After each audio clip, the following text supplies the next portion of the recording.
Good morning. Yeah, well, in Cape Town, it's a very cold morning. Just got back from dropping the kids off at school, and I just quickly thought I'd get onto this because I don't have much time today to get things done. Got my coffee, got my light, the washing machine. Kids are sleeping. I had a bit of a rough one with my little baby last night. She woke me up 2 or 3 times wanting pink milk. Give me pink milk. Okay, so where am I at the moment? I've had a lot of conversations with a lot of people about the industry, some really influential people that have a lot of knowledge about the independent film industry. Thanks to everyone that reached out to me. I can't believe how many messages I got, which was great. I got a message from an American producer from a company called Desert Pirate Productions, who would like to have a look at what I have to offer. So I sent my 1 pages over there. Now 1 page is basically a description of the film. It has the title, a synopsis, a tagline, and then it has a breakdown of what the story is about, and then we have a budget above the line, below the line, which is very important. I will at some point give examples of what that is. From what I understand, you've got to understand that I'm a spring chicken. I'm a baby when it comes to all of this at the moment. I have some really great people that I'm chatting to at the moment. Nicola, who is a director, scriptwriter that we're working on a project with at the moment. She's spent the last, like she said, the last 3, 4 years, 5, 6, 7 years, just trying to figure out how the industry works and how we can go about making independent movies as easy and as cheaply as possible, and getting them financed, because it's the biggest thing that I've learned is that there's a trust factor. You know, when you've got this, there's so many different ways. There's just so much that I've gotten into. You know, investors that take a portion of the film, then there's pre-sales, it's selling it to different streaming platforms ahead of time if they really like the idea and they believe in mosquitoes. They really believe that there's an opportunity to. I'm just going to close that door quickly.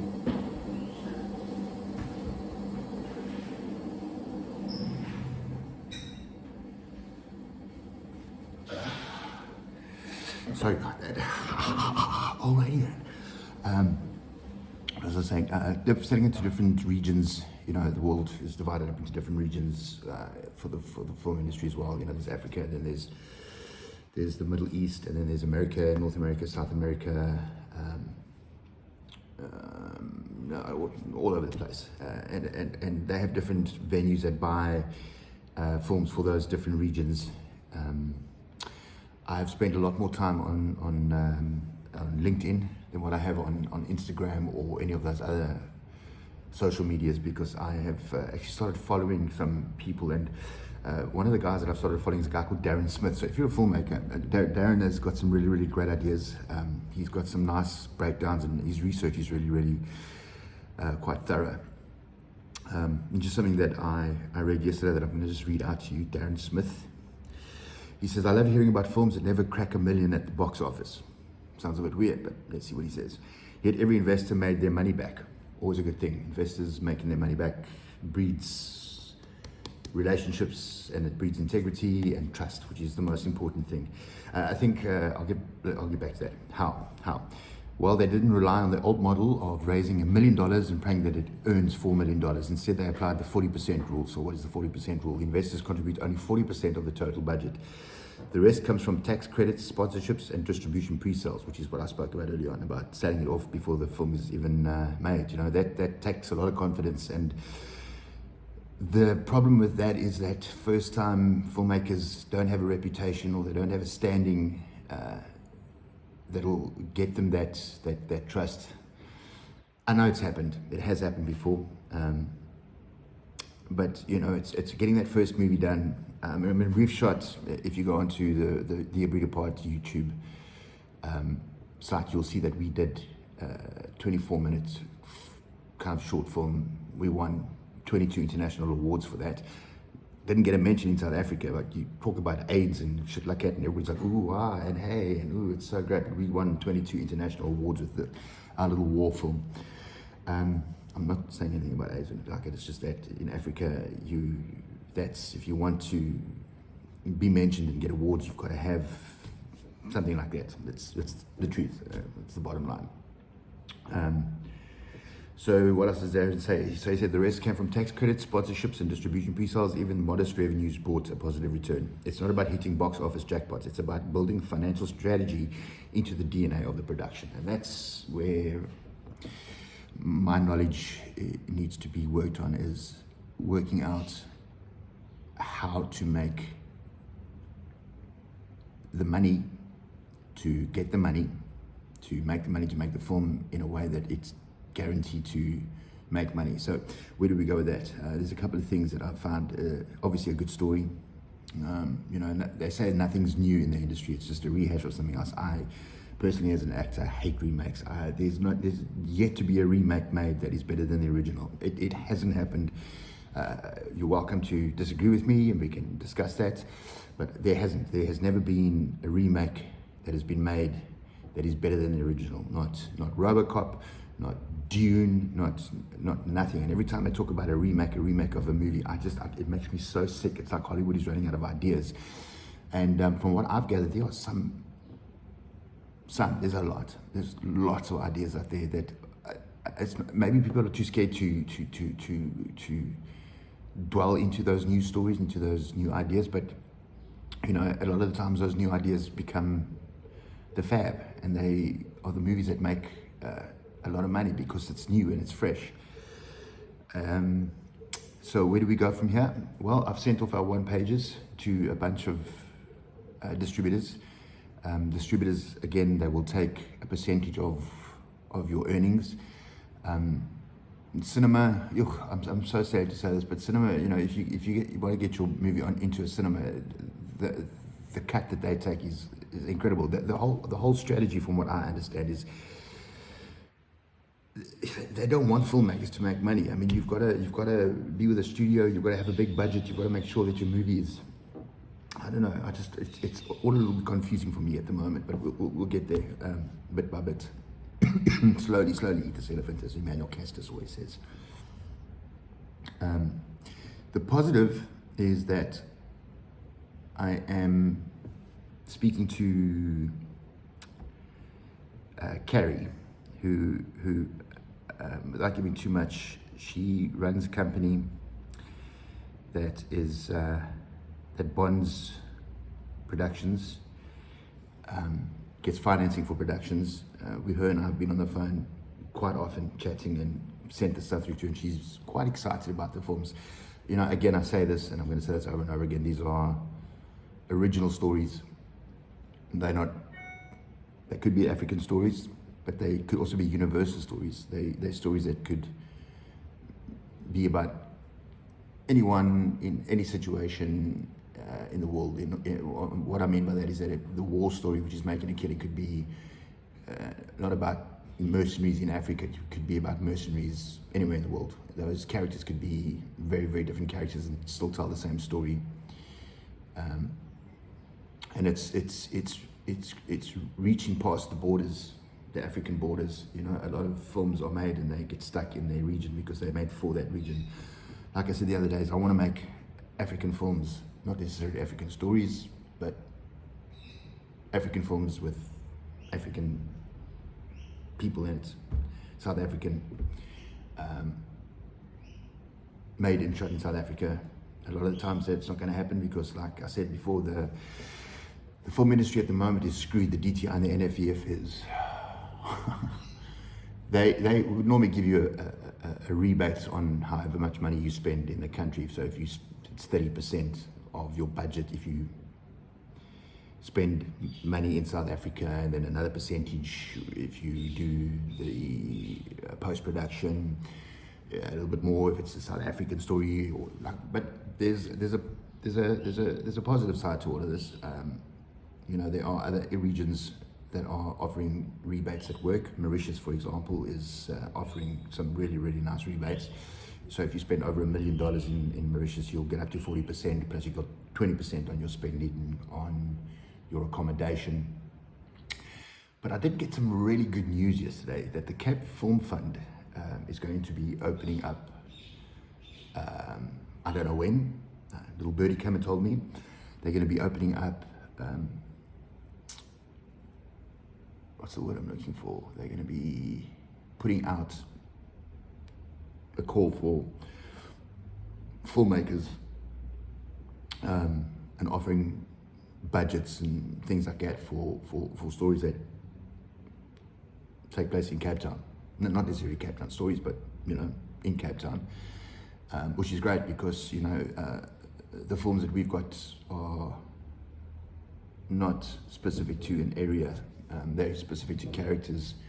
The storylines could be shot, Shadowboxer could be in Mauritius, it could be in KwaZulu-Natal, it could be in Cape Town, it could be in New Orleans, it could be wherever you wanted it to be, which is why we talk about having a universal reach. But, I had a lot of actors and people in the industry reach out to me. One of my family members is actually quite a big filmmaker, Michael Loret. He works for Spear Films. Told me that they're making more films in the UK now because the rebates aren't happening in this country.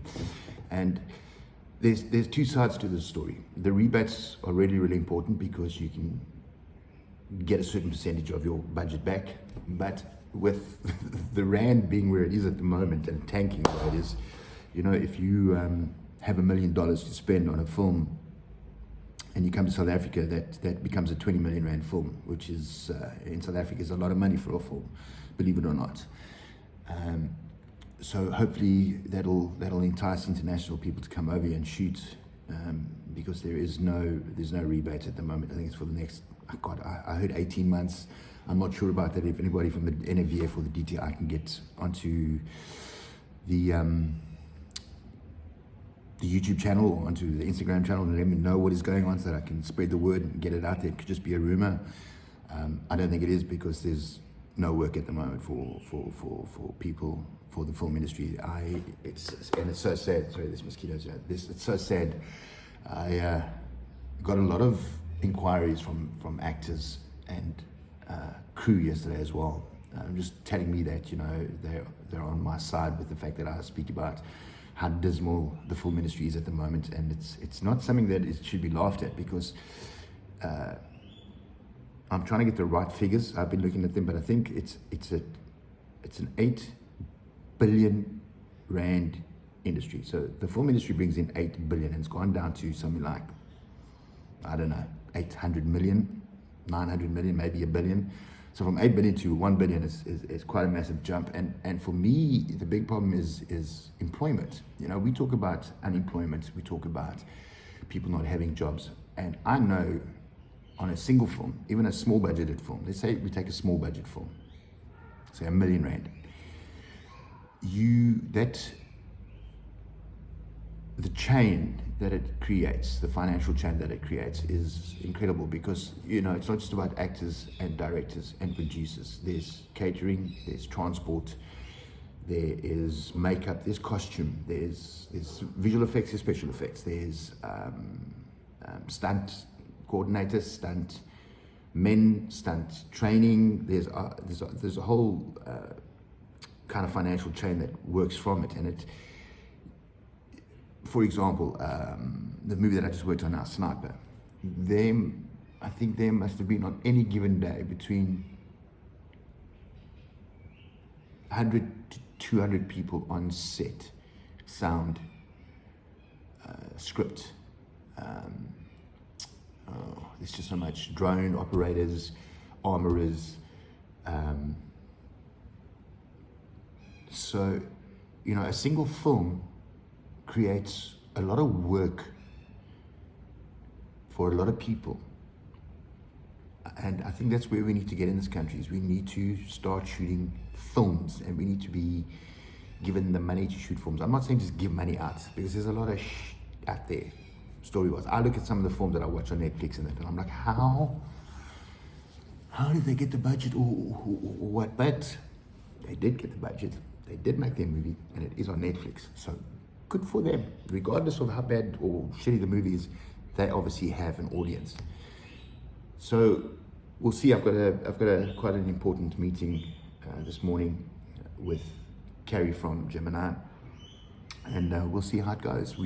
She's spoken to some distributors. I mean, I'd like to not go the distributor way. I'd like to, get pre-sales put in place with streaming companies that are out there. And there's a lot. An old friend of mine works for a company that also has a distribution company working underneath them. So we'll see. But other than that, I hope you guys have an amazing day. Cheers, and then I'll find out more about what's happening in the industry and keep you in touch. And to David Lee and your sis, congratulations for your Oscar nomination for your film, your short film. It's wonderful that South African films are being more and more noticed in the world. It's that whole thing of like Tsotsi and District 9. They open doors to the rest of the world, even if it's to bring them over here to make films. When you're making films in South Africa, a lot of the crews use, a lot of the actors get parts. They shot one piece at the studio, the Cape Town studio, and I know a lot of South Africans that got work on that for 5, 6, 7 months, which is fantastic. It's not an easy industry to be involved in, and I know that the next couple of months are going to be very tough for this industry. There's nothing happening, there's no work. I'll probably see you at a restaurant. I'll be like, hi, good evening, my name's Brandon. I'll be your waiter for the evening, and what can I get you to drink? Would you like something to drink? To eat? I'll bring you your menu. So of course you can carry on as you wish, and I'll do my best to behave as well. Thank you, enjoy your evening, and to everyone out there, thanks for the support. And if you're interested, if there's any questions you want to ask me, go ahead. I'll try and answer them as best I can. And other than that, I hope you guys are blessed, and adios amigos.